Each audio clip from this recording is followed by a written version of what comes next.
കർണാടകയിൽ ഇപ്പോൾ ചാർജ് എടുത്തിട്ടുള്ള പുതിയ ആഭ്യന്തരമന്ത്രി ഒരു ബോംബ് പൊട്ടിച്ചിരിക്കുകയാണ്. അദ്ദേഹം RSSനോട് അവരുടെ രജിസ്ട്രേഷൻ നടപടികൾ ആരംഭിക്കാൻ ആവശ്യപ്പെട്ടിരിക്കുകയാണ്. നിങ്ങൾക്ക് രജിസ്ട്രേഷൻ ഉണ്ടോ?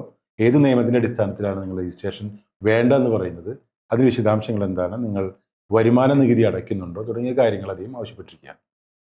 അപ്പോൾ ഇത് ആദ്യമായിട്ടല്ല പ്രിയങ്ക ഖാർഗെ ഒരു ആവശ്യം ഉന്നയിക്കുന്നതാണ് നമ്മൾ മനസ്സിലാക്കുന്നത്. 2025 അദ്ദേഹം ഇതേ ഒരു ആവശ്യം ഉന്നയിച്ചിരുന്നു.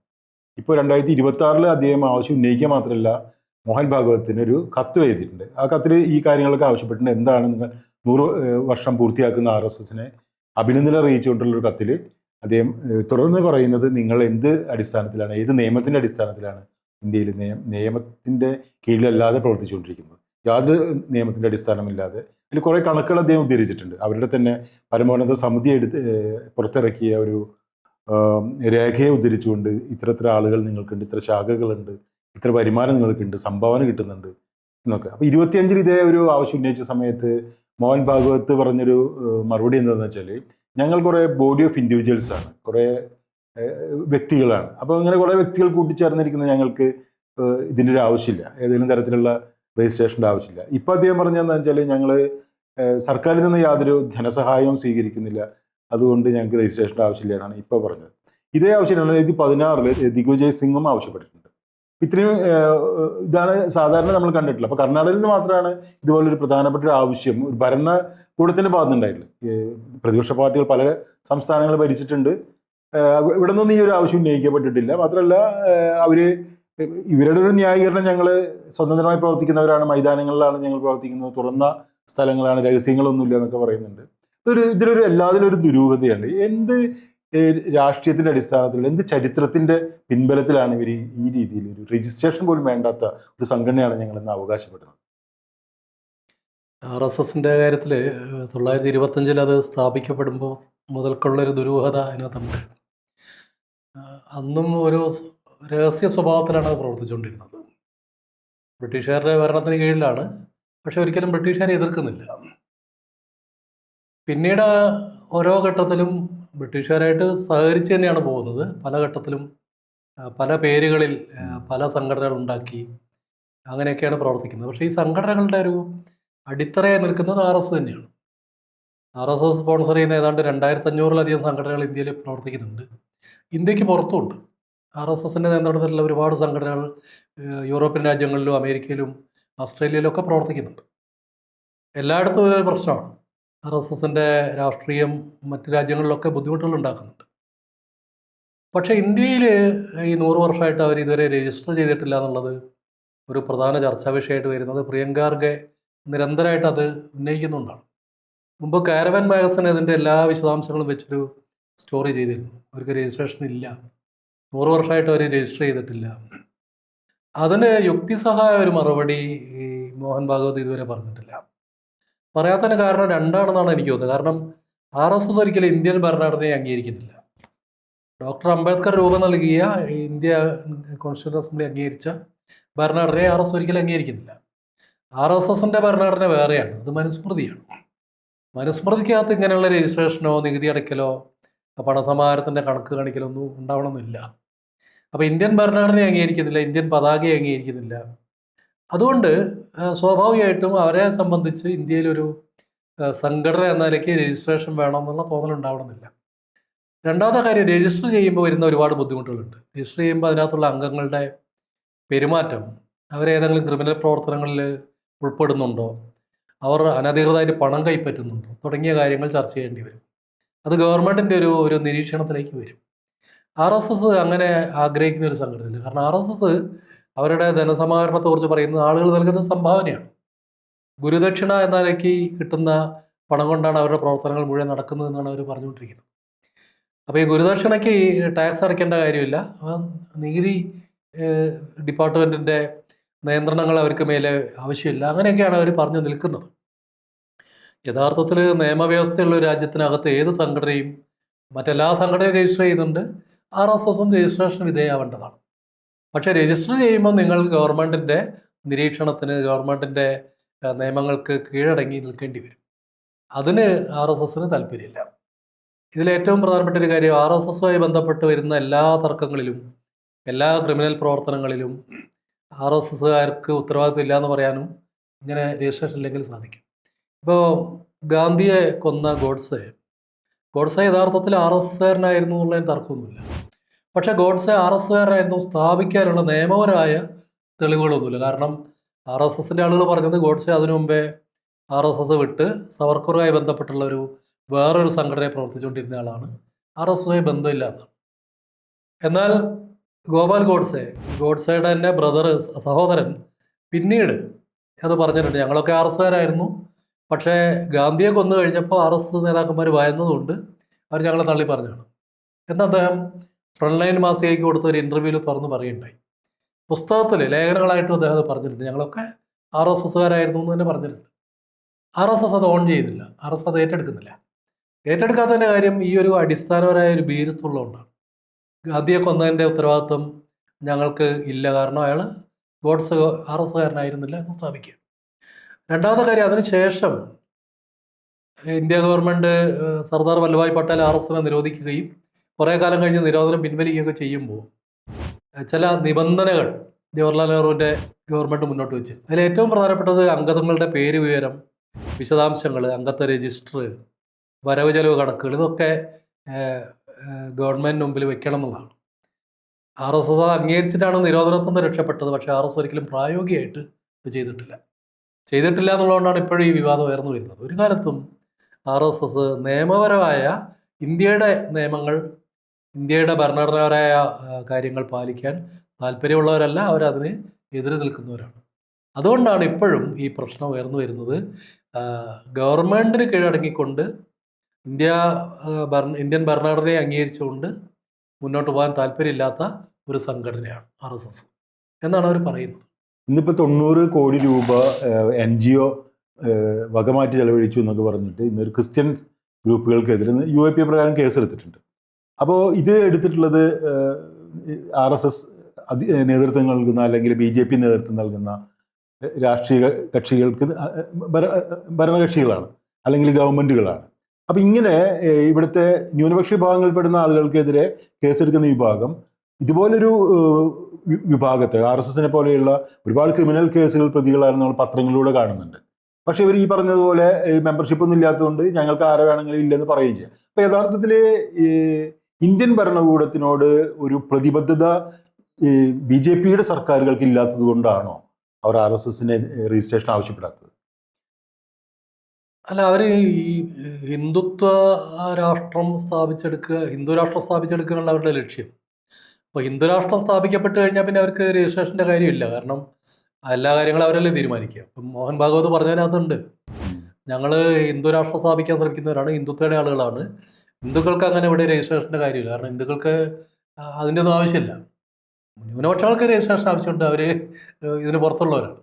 ഹിന്ദുക്കളെ സംബന്ധിച്ച് അവരുടെ മാതൃഭൂമിയും പിതൃഭൂമിയും ഒക്കെ ഇതായതുകൊണ്ട് രജിസ്ട്രേഷൻ്റെ കാര്യമൊന്നുമില്ല. ഈ നിയമങ്ങളൊന്നും അവർ അംഗീകരിക്കാൻ പോകുന്നില്ല. നമ്മൾ മനസ്സിലാക്കേണ്ട ഒരു കാര്യം, ലോകത്തിലെ ഏറ്റവും വലിയ NGO RSS ആണ്. ദേവറസിൻ്റെ കാലം മുതൽ, ബാലാസാഹേബ് ദേവറസ് അതിൻ്റെ നേതൃത്വത്തിൽ വന്ന കാലം മുതലാണ് NGO-വൽക്കരണത്തിലേക്ക് RSS പോകുന്നത്. പല രീതിയിൽ പണം പുറമേ നിന്ന് സമാഹരിക്കാനുള്ള ഒരു വഴി എന്നുള്ളതൊക്കെയാണ് പല തരത്തിൽപ്പെട്ട NGO-കളെ വിന്യസിച്ചുകൊണ്ട് ദേവറസ് RSSനെ പുതിയ രീതിയിലേക്ക് മാറ്റുന്നത്. മുമ്പത്തെ നിന്ന് വ്യത്യസ്തമായിട്ട് ദേവറസിൻ്റെ കാലം മുതൽക്ക് NGO പ്രവർത്തനങ്ങളിലേക്കാണ് RSS മാറിയത്. ഒരുപക്ഷെ ദേവറസിന് ശേഷം RSSും സംഘപരിവാറും നേടിയെടുത്ത എല്ലാ വിജയങ്ങളുടെ അടിസ്ഥാനം ഈ NGO-വൽക്കരണമാണ്. പല മേഖലകളിൽ അവർ പണം ചെലവഴിക്കുന്നു, പലതരത്തിൽപ്പെട്ട സംഘടനകൾ ഉണ്ടാക്കുന്നു, അവരുടെ കേഡർമാരെയൊക്കെ പലതരത്തിൽ വിന്യസിക്കുന്നു, ഈ പല രീതിയിലുള്ള ആശയപ്രചരണം നടത്തുന്നു, നേരിട്ട് ബന്ധമില്ലാന്ന് തോന്നിക്കുന്ന രീതിയിലുള്ള പല സംഘടനകൾ ഉണ്ടാക്കുന്നു. അതൊക്കെ ദേവറസിൻ്റെ ഒരു പ്രവർത്തന ശൈലിയിലൂടെ വന്നതാണ്. അതാണ് യഥാർത്ഥത്തിൽ 80-കൾക്ക് ശേഷം RSSന് ഒരു വലിയ കുതിച്ചുചാട്ടം ഇന്ത്യയിൽ ഉണ്ടാക്കാനുള്ള അടിസ്ഥാനപരമായ കാരണം. അതുകൊണ്ട് ഈ RSSൻ്റെ RSSുമായി ബന്ധപ്പെട്ട NGO-കൾ കോടിക്കണക്കിന് രൂപ പുറമേ നിന്നും ഇന്ത്യക്കകത്തുനിന്നും സമാഹരിച്ചെടുക്കുന്നുണ്ട്. പക്ഷേ എവിടെയും അവർ കണക്ക് കൊടുക്കുന്നില്ല. മറ്റ് NGO-കളൊക്കെ നിയന്ത്രണങ്ങൾക്ക് വിധേയമാണ്. അവർക്ക് വിദേശ നാണയം സംഭരിക്കുന്നതിനുള്ള നിയന്ത്രണങ്ങളുണ്ട്, സംഭാവന സ്വീകരിക്കുന്ന നിയന്ത്രണങ്ങളുണ്ട്. അത് ഏത് സമുദായത്തിൻ്റെ ആയാലും സ്വതന്ത്രമായാലും ഒക്കെ അത് ബാധകമാണ്. ഹിന്ദുത്വ ശക്തികൾക്കൊഴികെ ഈ നിയമമെല്ലാം ബാധകമാണ്.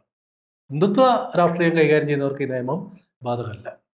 രണ്ടാമത്തെ ഒരു കാര്യം നമ്മൾ ആലോചിച്ച് നോക്കൂ. ക്രിമിനൽ പ്രവർത്തനങ്ങളിൽ ഇപ്പോൾ സംജോത എക്സ്പ്രസ്സിൽ ബോംബ് വെച്ച സംഭവമായാലും ശരി, മെക്ക മസ്ജിദിൽ ബോംബ് വെച്ച സംഭവമായാലും ശരി, ഗൗരി ലങ്കേഷ് അടക്കമുള്ളവരെ വെടിവെച്ച് വന്ന സനാതൻ സംസ്ഥയുടെ പ്രവർത്തനങ്ങളായാലും ശരി, അതൊക്കെ ഒരു തരം ഭീകരപ്രവർത്തനമാണ്. അങ്ങനെ ഭീകരപ്രവർത്തനം നടത്തിയതിനെ കുറിച്ചുള്ള ഒരുപാട് കേസുകളുണ്ട്, ധാരാളം കേസുകളുണ്ട്. ആ കേസുകളിലൊക്കെ RSI ബന്ധപ്പെട്ട ആളുകൾ പങ്കാളികളാണ്. പക്ഷേ അത് ഒന്നും ഭീകരപ്രവർത്തനമായിട്ട് കണക്കൂട്ടാറില്ല. ഇപ്പോൾ ദബോൽക്കറെ വെടിവെച്ച് കൊന്നു, ഗോവിന്ദ് പൻസാരയെ വെടിവെച്ച് കൊന്നു, നമ്മുടെ ഗൗരി ലങ്കേഷിനെ വെടിവെച്ച് കൊന്നു. അതിലൊക്കെ സനാതൻ സംസ്ഥ എന്ന് പറയുന്ന ഗോവ കേന്ദ്രീകരിച്ചുള്ള ഒരു സംഘടനയാണ് അതിലൊക്കെ ഉത്തരവാദിത്തം ഏറ്റെടുത്തത്. അവരത് പരസ്യമായിട്ട് പറഞ്ഞിട്ടുണ്ട്, ഞങ്ങളുടെ ആളുകളാണ് കൊന്നിട്ടുള്ളത്. പക്ഷേ സനാതൻ സംസ്ഥ ഒരു ഭീകര സംഘടനയാണ്, അതിനെ നിരോധിക്കണം എന്ന് പറഞ്ഞുകൊണ്ട് കോടതികളിൽ കേസ് വന്നു. മുംബൈയിലും ഗോവയിലും ഒക്കെ കേസ് വന്നു. അതൊരു ഭീകര സംഘടനയാണെന്നുള്ള പ്രയോഗം വന്നപ്പോൾ ചിലർ പറഞ്ഞത് സനാതൻ സംസ്ഥയ്ക്ക് RSUമായിട്ടൊരു ബന്ധമുണ്ട്, അവരുടെ ഒരു പ്രച്ഛന്ന സംഘടനയാണത് എന്നൊരു വലിയ രീതിയിൽ മാധ്യമങ്ങളിൽ വാർത്ത വന്നു, ക്യാമ്പയിൻ വന്നു. അന്ന് മോഹൻ ഭാഗവത് പറഞ്ഞൊരു കാര്യമുണ്ട്, RSSനെ നിങ്ങളൊരു ഭീകര സംഘടന എന്ന് പറയാൻ പാടില്ല. RSSന് അങ്ങനെ ഭീകരപ്രസ്ഥാനമായിട്ട് ബന്ധങ്ങളൊന്നുമില്ല. സനാതൻ സംസ്ഥ RSUമായി ബന്ധപ്പെട്ടൊരു സംഘടനയല്ല. പക്ഷേ സനാതൻ സംസ്ഥയ്ക്ക് RSUമായി ബന്ധമുണ്ടെന്ന് പറയാവുന്ന തരത്തിലുള്ള ചില പശ്ചാത്തല സംഗതികളുണ്ട്. കാരണം ഒരുപാട് RSUകാർ സനാതൻ സംസ്ഥയായിട്ട് ബന്ധപ്പെട്ട് പ്രവർത്തിക്കുന്നുണ്ട്. അന്ന് ഈ വളരെ ഭയപ്പെട്ട രീതിയിലായിരുന്നു മോഹൻ ഭാഗവത് പ്രവർത്തിച്ചത്. കാരണം ഇതൊരു ഭീകര സംഘടന എന്നുള്ള നിലയ്ക്കുള്ളൊരു മുദ്ര കൂടി വന്നു കഴിഞ്ഞാൽ RSSനെ സംബന്ധിച്ച് അത് വലിയ പ്രയാസമാണ്. അത്രയധികം പ്രവർത്തകരുണ്ട്, അത്രയധികം സംഘടനകളുണ്ട്, അത്രയധികം ആക്ടിവിറ്റീസിൽ അവർ ഇടപെടുന്നുണ്ട്. അതുകൊണ്ട് വളരെ പെട്ടെന്ന് തന്നെ ഞങ്ങൾ ഭീകര പ്രസ്ഥാനമൊന്നുമല്ല, ഞങ്ങൾ ദേശീയ പ്രസ്ഥാനമാണ് എന്ന് പ്രഖ്യാപിക്കുകയാണ് മോഹൻ ഭാഗവത് ചെയ്തത്.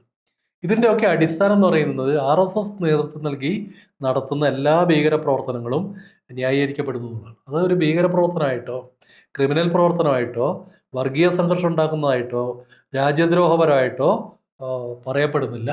അതൊക്കെ സ്വാഭാവികമായിട്ട് നോർമലൈസ് ചെയ്യപ്പെടുകയാണ്. അങ്ങനെ നോർമലൈസ് ചെയ്യപ്പെടാനുള്ള ഒരു വഴി കൂടി ഈ മറഞ്ഞു നിൽക്കുന്ന ഒരു പ്രവർത്തന ശൈലി അതിലൂടെ ഉണ്ടാകുന്നുണ്ട്. അതുകൊണ്ടാണ് അവർ ഏത് തരത്തിൽപ്പെട്ട, അത് മഹാത്മാഗാന്ധിയെ കൊന്നതായാലും ശരി, ബാബർ മസ്ജിദ് തകർത്തതായാലും ശരി, ഗൗരി ലങ്കേഷിനെ വെടിവെച്ച് കൊന്നതായാലും ശരി, ഏത് പ്രവർത്തനം നടത്തിയാലും RSSന് മേൽ ദേശീയതയ്ക്ക് വേണ്ടിയുള്ള ഒരു പ്രവർത്തനമായിട്ട് അത് വ്യാഖ്യാനിക്കപ്പെടുകയും ക്രിമിനൽ പ്രവർത്തനം എന്നുള്ളതിൽ നിന്ന് മാറ്റി നിർത്തപ്പെടുകയും ചെയ്യുന്നത്. ഇത്രയധികം പണം, അതായത് ഇന്ത്യയിൽ തന്നെ ഏറ്റവും കൂടുതൽ പണം വിദേശത്തു നിന്ന് വരുന്ന ഒരു സംഘടന RSS ആണെന്നാണ് പറയപ്പെടുന്നത്. അപ്പോൾ ഈ കണക്കുകൾ ഇവരെങ്ങനെ സൂക്ഷിക്കുന്നത്? അതായത് ഈ പണം വരുന്നത് എങ്ങനെയാണ്? ഈ പണം ദേശവിരുദ്ധ പ്രവർത്തനങ്ങൾക്ക് ഉപയോഗിക്കുന്നില്ല, ആളുകളെ കൊല്ലാനും ആക്രമിക്കാനും കലാപങ്ങൾ ഉണ്ടാക്കാനും ഉപയോഗിക്കുന്നില്ലെന്ന് എങ്ങനെ ഉറപ്പുവരുത്താൻ കഴിയും? ഇല്ല, അത് ഉറപ്പുവരുത്താൻ കഴിയണമെങ്കിൽ ഗവൺമെൻറ് ആ നിലയ്ക്ക് ഇടപെടണം. ഗവൺമെൻറ് ഒരു കാലത്തും ആ നിലയ്ക്ക് ശക്തമായിട്ട് RSSൻ്റെ പ്രവർത്തനങ്ങളെക്കുറിച്ച് അന്വേഷിച്ചിട്ടില്ല. അവർ ഗാന്ധിയെ കൊന്നതിന് ശേഷം നിരോധിക്കപ്പെട്ടിട്ടുണ്ട്, അടിയന്തരാവസ്ഥ കാലത്ത് നിരോധിക്കപ്പെട്ടിട്ടുണ്ട്. പക്ഷേ നിരോധനമൊക്കെ തൽക്കാലത്തേക്ക് മാത്രമേ ഉള്ളൂ. ബാബർ മസ്ജിദ് തകർത്തതിന് ശേഷം അവർക്ക് വലിയ പരിക്കുണ്ടായിട്ടില്ല. കാരണം ഗവൺമെൻറ്റിനകത്ത് RSSനുള്ള സ്വാധീനം എന്ന് പറയുന്നത് നമ്മൾ കാണുന്നതിനൊക്കെ എത്രയോ അപ്പുറമാണ്. കോടതികളിൽ അവർക്ക് ആളുകളുണ്ട്, പോലീസിൽ അവർക്ക് ആളുകളുണ്ട്, ജയിലിൽ അവർക്ക് ആളുകളുണ്ട്. അപ്പോൾ എല്ലാ മേഖലയിലും അവർക്ക് ആളുകളെ അവർ വിന്യസിച്ചിട്ടുണ്ട്. അതൊരു സമാന്തര ഗവൺമെൻറ്റാണ്. RSSമായി ബന്ധപ്പെട്ട് നിൽക്കുന്നത് ഒരു സമാന്തര ഗവൺമെൻറ്റാണ്. അതുകൊണ്ട് തന്നെയാണ് അവർ നിലവിലുള്ള ഗവൺമെൻറ്റിനെ അംഗീകരിക്കാത്തത്. ഇപ്പോൾ കർണാടകയിലാണ് ഇപ്പോൾ നമ്മൾ ആദ്യമായിട്ട് ഈ ഒരു കാര്യം കാണുന്നത്. കേരളത്തിൽ പണ്ടൊരു ചർച്ച ഉണ്ടായിരുന്നു, ക്ഷേത്രങ്ങളെ കേന്ദ്രീകരിച്ചിട്ടുള്ള ആയുധ പ്രദർശനവും ആയുധ പരിശീലനങ്ങളൊന്നും നടത്താൻ അനുവദിക്കില്ല എന്ന് പറഞ്ഞിട്ട് ഇടതുപക്ഷത്തിൻ്റെ ഭാഗത്തുനിന്ന് ഒരു ശ്രമം നടന്നതായിട്ട് ഒരു വാർത്തകൾ കണ്ടിരുന്നു. വാർത്ത മാത്രമേ കണ്ടിട്ടുള്ളൂ, പ്രത്യേകിച്ചൊന്നും ചെയ്തതായിട്ട് കണ്ടിട്ടില്ല. അപ്പോൾ ഇന്ത്യയിൽ ആദ്യമായിട്ടുള്ള പ്രതിപക്ഷ കക്ഷികൾ പല സംസ്ഥാനങ്ങൾ ഭരിച്ചിട്ടുണ്ട്, കേന്ദ്രത്തിൽ തന്നെ ഭരണത്തിലിരുന്നിട്ടുണ്ട്. അപ്പോൾ ഇത്രയും കാലം ഭരിച്ചിട്ടുള്ള സംസ്ഥാനങ്ങളിലും കേന്ദ്രത്തിലും ഭരിച്ചിട്ടും എന്തുകൊണ്ടാണ് പ്രതിപക്ഷ പാർട്ടികൾ ഒരിക്കലും RSSനോട് ഇത്തരം ഒരു ആവശ്യം ഈ രജിസ്ട്രേഷൻ നടപടി വേണം എന്ന് ആവശ്യപ്പെടാതിരുന്നുണ്ടാക്കി? പ്രതിപക്ഷ അടക്കമുള്ള ആളുകളെ കുറിച്ചാണ് ഞാൻ ചോദിക്കുന്നത്. അല്ല, അതിപ്പം കേരളത്തിലെ ഗവൺമെൻറ്, കേരളത്തിലാണ് RSSന് ഏറ്റവും കൂടുതൽ സജീവമായ ശാഖകളുള്ളത്. അതിൽ തന്നെ കണ്ണൂർ ജില്ലയിലാണ് ഏറ്റവും കൂടുതൽ ശാഖകളുള്ളത്. പക്ഷേ കേരളത്തിലെ CPMൻ്റെ ഗവൺമെൻറ് പോലും ആ നിലയ്ക്ക് RSSനോട് ഒരു സമീപനം സ്വീകരിച്ചിട്ടില്ല. RSSനോട് സൗഹാർദ്ദപരമായ നിലപാടാണ് അവർ സ്വീകരിക്കാറ്.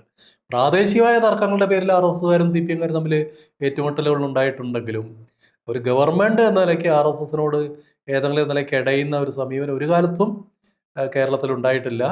അത് വളരെ പ്രധാനമാണ്. ഇപ്പൊ കോൺഗ്രസും അത് ചെയ്തിട്ടില്ല. ഇപ്പൊ കേന്ദ്രത്തില് തീർച്ചയായിട്ടും കോൺഗ്രസിനും അങ്ങനെ ഒരു കോൺഗ്രസിനകത്ത് ദിഗ്വിജയ് സിംഗിനെ പോലെയൊക്കെയുള്ള ചില ആളുകൾ ഒറ്റയ്ക്കും അവർക്കെതിരെ സംസാരിക്കുന്നുള്ളത് ഒഴികെ കോൺഗ്രസിനകത്തോളം ഈ ഒരു അവരുടെ ഒരു ആശയ ലോകം അത് വലിയ സ്വാധീനമുണ്ട്. അതുകൊണ്ടാണ് രാഹുൽ ഗാന്ധി പലപ്പോഴും പറയുന്നത് RSSന്റെ ഒരു ആശയ ലോകം കോൺഗ്രസിനെ വല്ലാതെ സ്വാധീനിച്ചിട്ടുണ്ടെന്ന് രാഹുൽ ഗാന്ധി തുറന്നു പറയാറുണ്ട്. യഥാർത്ഥത്തിൽ RSS ഒരു ഡീപ് സ്റ്റേറ്റിന്റെ രൂപത്തിലാണ്. അതൊരു ഡീപ് സ്റ്റേറ്റ് ആണ്. തീർച്ചയായിട്ടും RSS ഒരു ഡീപ് സ്റ്റേറ്റ് ആണ്. RSS ആണ് യഥാർത്ഥത്തിൽ ഉള്ള ഭരണകൂടം. മറ്റ് പുറമെ കാണുന്ന ഭരണകൂടം വേറെയാണ്. യഥാർത്ഥ ഭരണകൂടം RSS നിയന്ത്രിക്കുന്ന ഒരു ഡീപ് സ്റ്റേറ്റ് തന്നെയാണ്. ഇതില് അവസാനിപ്പിക്കുമ്പോൾ നമുക്കൊരു ഇപ്പോൾ പ്രിയങ്ക ഖാർഗെ ഇങ്ങനെ ഒരു നിലപാടെടുത്തിരിക്കുകയാണ്. പക്ഷേ ഈ ഒരു നിലപാടിനോട് പ്രതിപക്ഷ പാർട്ടികളോ അതുപോലെ തന്നെ കോൺഗ്രസിൽ നിന്ന് തന്നെ ഒരു പിന്തുണ കാര്യമായിട്ട് ഉണ്ടാകുന്നതായിട്ട് നമുക്ക് കാണുന്നില്ല. കാരണം ഇതൊരു വലിയ പ്രധാനപ്പെട്ട കാര്യമായിട്ട് ആളുകൾക്ക് ചർച്ചയിൽ തന്നെ വരുന്നില്ല. ഇല്ല, അതൊരു കാലത്തും ഉണ്ടായിട്ടില്ല. അതിപ്പം ഗാന്ധിയെ കൊന്നതിന് ശേഷം പോലും ഗോഡ്സെയായിട്ടുള്ള സമയത്തിൽ പ്രകടമായിരുന്നു. ഗോഡ്സെ കോടതിയിൽ ഗാന്ധിയെ കൊന്നതിനെക്കുറിച്ച് മണിക്കൂറുകൾ തൻ്റെ പ്രവൃത്തിയെ ന്യായീകരിച്ച് പ്രസംഗിച്ച് വന്നതിന് ശേഷം ജയിലിലെത്തിയപ്പോൾ ഗോഡ്സെ കാപ്പി ആണ് കുടിക്കുക. കാപ്പിയാണ് അദ്ദേഹത്തിന് ഇഷ്ടപാനീയം. ജയിലിലെത്തി കഴിഞ്ഞപ്പോൾ അവിടുത്തെ സൂപ്രണ്ട് തന്നെ പ്രത്യേകം ഗോഡ്സെക്ക് കാപ്പി തയ്യാറാക്കി കൊടുത്ത കാര്യം അദ്ദേഹം പറയുന്നുണ്ട്. അപ്പോൾ ഗാന്ധിയെ കൊന്ന ആളുകളോട് പോലും ആ കാലത്ത് 48 49 ഉണ്ടായിരുന്ന സമീപനം ഇതാണെങ്കിൽ പിന്നെ 100 കൊല്ലം കഴിഞ്ഞിട്ട് BJP രാജ്യം ഭരിക്കുമ്പോൾ നമ്മൾ മറിച്ചൊരു സമീപനം കാണും എന്ന് കരുതുന്ന കാര്യമില്ല. എന്തായാലും പ്രിയങ്ക ഖാർഗെക്ക് കോൺഗ്രസ്സുകാരിൽ നിന്ന് പിന്തുണയുണ്ടാവട്ടെ. നമ്മൾ പ്രിയങ്ക ഖാർഗെയുടെ കൂടെ നിൽക്കുകയും അദ്ദേഹത്തെ അഭിനന്ദിക്കുകയും ചെയ്യേണ്ടതാണ്. അദ്ദേഹത്തെ പിന്തുണയ്ക്കുകയും ചെയ്യേണ്ടതാണ്. ഇടതുപക്ഷവും അതിനെ പിന്തുണയ്ക്കട്ടെ എന്ന് പ്രത്യാശിക്കുന്നു. ഒരു നിലപാടിലേക്ക് പോകുന്നത് നല്ല കാര്യമാണ്. ഒരാളെങ്കിലും ആ നിലയ്ക്ക് ഒരു നിലപാടെടുക്കുന്നത് സ്വാഗതാർഹമാണ്.